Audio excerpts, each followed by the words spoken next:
Hello बच्चों, आप सभी का एक बार फिर से स्वागत है हमारे channel easy way to study में। बच्चों, आज हम आपके लिए लेके आए कक्षा 7वीं की गणित विषय की कार्यपत्रक नंबर 13।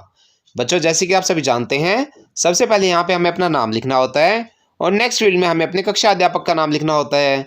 चलिए देखते हैं अपनी वर्कशीट। आज की हमारी वर्कशीट का टाइटल है बच्चों राशियों की तुलना। इसमें हमें अनुपातों से प्रतिशत कैसे निकालते हैं वो बताया गया है और बढ़त या घटत प्रतिशत के रूप में कैसे दिखाते हैं वो बताया गया है। चलिए देखते हैं अनुपातों से प्रतिशत। जब राशि के भाग अनुपात के रूप में दिए होते हैं, हम उन्हें प्रतिशत में इस प्रकार बदलते हैं।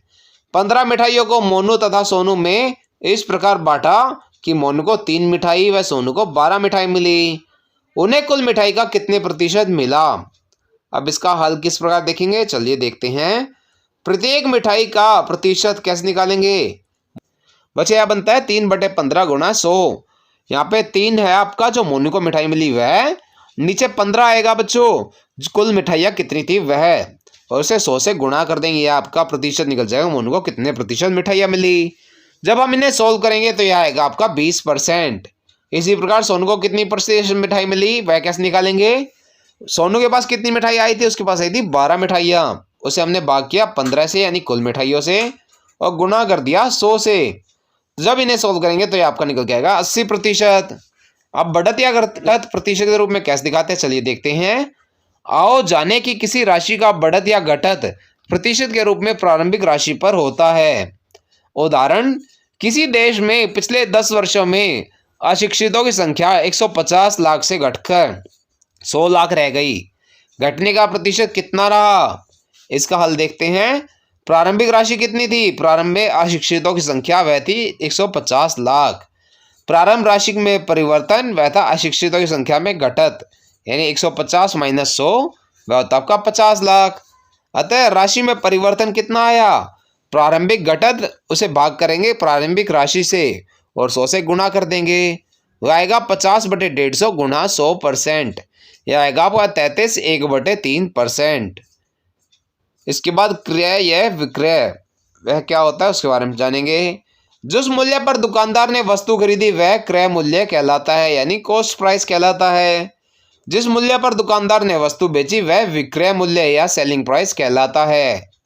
फैक्ट्री से बच्चों पहले सामान बनकर दुकानदार के पास आता है और फिर वह ग्राहक के पास बिकने के लिए जाता है। इसके में कुछ चीजें बताई गई हैं। यदि क्रय मूल्य विक्रय मूल्य से कम होगा तब क्या होगा? तब लाभ होगा। और लाभ कैसे निकालेंगे? Selling price minus cost price, यानी विक्रय मूल्य माइनस क्रय मूल्य। यदि क्रय मूल्य विक्रय मूल्य के बराबर होगा तब न तो लाभ होगा और न हानि। और यदि क्रय मूल्य विक्रय मूल्य से ज्यादा होगा तब हानि होगी। और इसे हम कैसे निकालेंगे? क्रय मूल्य माइनस विक्रय मूल्य या फिर cost price minus selling price. अब इसके ऊपर बच्चों हमें एक प्रश्न दिया गया है। निम्न कथनों के लिए लाभ हानि लिखें। एक फूलदान 120 रुपए में खरीदा गया और 108 में बेचा गया, तो बच्चों यहाँ पे हानि हुई है तो इसके सामने हमने लिख दिया हानि। अगला है, एक खिलौना कार 540 में बेचा गया 450 में खरीदा गया था। यहाँ पे बच्चों इसमें हमें लाभ हुआ है तो इसके सामने मैंने लिखा लाभ।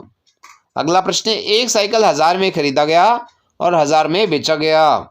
बच्चों यहाँ पे क्रय और विक्रय मूल्य बराबर हैं तो यहाँ पे न तो लाभ हुआ और न ही हानि, तो इसके सामने मैंने लिखा न लाभ न हानि।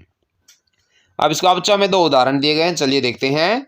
लाभ या हानि प्रतिशत में, अब यहाँ बच्चों में करके दिखाया गया। लाभ या हानि को प्रतिशत रूप में ज्ञात किया जा सकता है। लाभ या हानि दोनों क्रय मूल्य पर ही परिकलित करते हैं। प्रश्न 1 है, एक वस्तु 50 रुपए में क्रय की गई तथा 12% हानि पर विक्रय की गई, उसका विक्रय मूल्य ज्ञात कीजिए।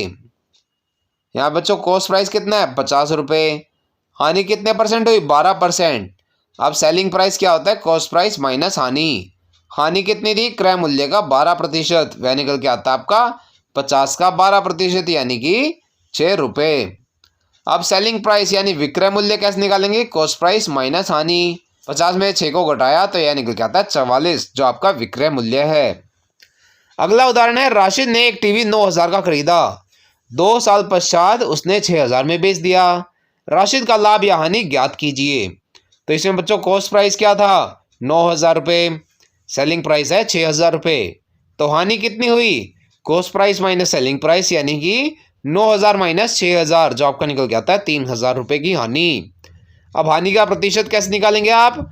हानि उसे भाग करेंगे कॉस्ट प्राइस से और गुणा कर देंगे 100 से। तो यह होता है 3,000 बटे 9,000 गुणा 100। यह हानि निकल के आती है आपकी बच्चों 33.1/3%।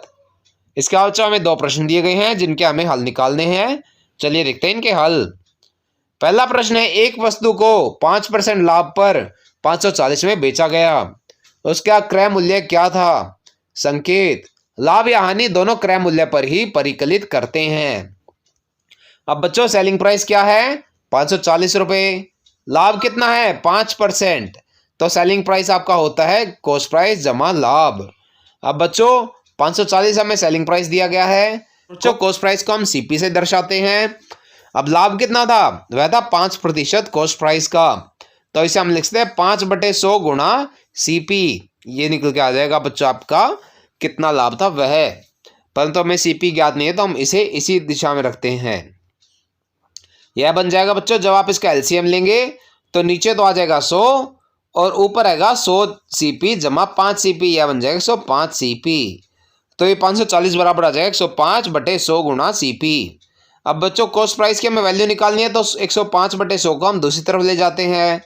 जब आप इसे दूसरी तरफ लेके जाएंगे तो यह बन जाएगा बच्चों आपका 540 गुणा 100/105। बच्चों जब आप इन सभी को सॉल्व करेंगे तो आपकी वैल्यू निकल के आएगी 514.2 रुपये। यह आपका क्रय मूल्य है 514.2 रुपये। चलिए अगले प्रश्न पर चलते हैं। अगला प्रश्न है, एक दुकानदार ने एक कुर्सी 375 में खरीदी तथा 400 में बेच दी, उसका लाभ प्रतिशत ज्ञात कीजिए। बच्चों कॉस्ट प्राइस था इसका 375 रुपये और सेलिंग प्राइस था 400 रुपये। अब लाभ कितना हुआ? लाभ होता है selling price minus cost price. यानी निकल के 400 माइनस 375 जो आता है आपका 25 रुपये, यानी 25 रुपये का उसे लाभ हुआ। अब लाभ प्रतिशत कैसे निकालते हैं? लाभ प्रतिशत निकालते हैं, लाभ कितना हो वह उसे भाग करते हैं कॉस्ट प्राइस से और उसे 100 से गुणा कर देते हैं। तो ये आपका बनेगा 25/375 गुणा 100। जब आप इन्हें सॉल्व करेंगे तो आपका लाभ प्रतिशत निकल के आएगा 20/3, जिसे आप लिख सकते हैं 6 सही 2/3%। बच्चों यह आपकी वर्कशीट का आखिरी प्रश्न था। इसी के साथ आपकी वर्कशीट यहाँ पर समाप्त होती है। आशा करते हैं आपको अच्छे समझ में आई होगी। बच्चों अगर आपको हमारी वीडियो पसंद आई हो तो उसे लाइक करना और अपने फ्रेंड्स के साथ शेयर करना ना भूलें। साथ ही अगर आपका कोई क्वेश्चन है तो उसे आप कमेंट सेक्शन में ज़रूर पूछें। हम आपके क्वेश्चन को जल्द से जल्द आंसर करने की कोशिश करेंगे। और बच्चों अगर अभी तक आपने हमारा चैनल सब्सक्राइब नहीं किया है तो ऐसी ही नई नई वीडियोज़ को देखते रहने के लिए हमारे चैनल को सब्सक्राइब करें। साथ ही बेल आइकन बटन ज़रूर दबाएँ जिससे हमारी कोई भी नई वीडियो आते ही आपको तुरंत नोटिफिकेशन मिल जाए। Thank you.